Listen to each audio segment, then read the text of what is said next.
क्या आप जानते हैं कि जब आपको शदीद भूख लगती है तो आपकी बॉडी एक खौफनाक काम करती है। आपका जिस्म खुद अपने आप को खाना शुरू कर देता है। सुनने में ये डरावना लगता है ना? लेकिन इसी खौफनाक अमल को दरियाफ्त करने पर 2016 में जापानी साइंसदान को नोबेल प्राइज़ मिला। इस प्रोसेस को ऑटोफेजी कहते हैं। ऑटो का मतलब खुद और फेजी का मतलब खाना।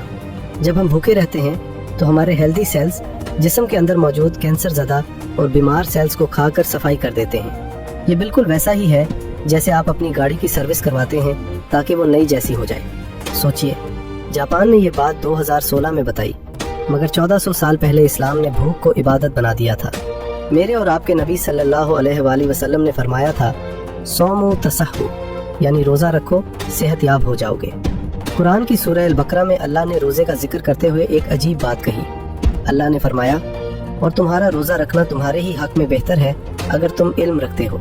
गौर करें, अल्लाह ने ये नहीं कहा कि मैं खुश हूँगा, फरमाया तुम्हारे लिए बेहतर है, यानी फ़ायदा तुम्हारा ही है। आज मेडिकल साइंस कहती है कि ऑटोफेजी का प्रोसेस तभी स्टार्ट होता है जब इंसान 12 से 16 घंटे भूखा रहे, और ये टाइमिंग बिल्कुल इस्लामी रोज़े के दौरानिए के बराबर है। क्या ये महज इत्तेफाक है?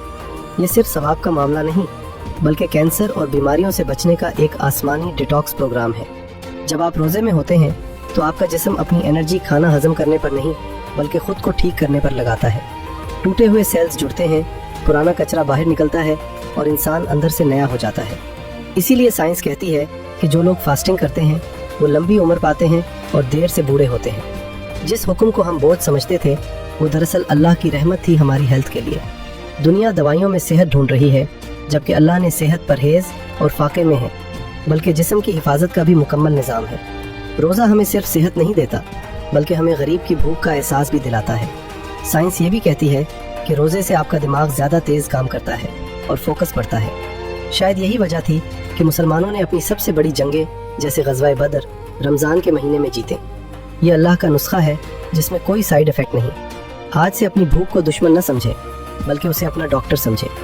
मगरिब आज इंटरमिटेंट फास्टिंग के नाम पर उसे अपना रहा है, और हम मुसलमान 1400 साल से इस नेमत से माला माल हैं। इस बेहतरीन निज़ाम पर अपने रब का शुक्र अदा करें और कहें सुभान अल्लाह। अगर इस वीडियो ने आपके ईमान को ताज़ा किया है तो इसे सदका जारिया समझकर अपने दोस्तों और फैमिली के साथ शेयर करें। अगर आप चाहते हैं कि हम ऐसे ही गहरे साइंसी और इस्लामी टॉपिक्स पर रिसर्च करते रहें तो स्टार्स भेजकर हमारी टीम को सपोर्ट करें। आपका एक छोटा सा स्टार भी हमारे लिए बहुत बड़ी मोटिवेशन है। अल्लाह हम सबको रोज़े की ज़ाहिरी और बातिनी बरकतें नसीब फरमाए। आमीन।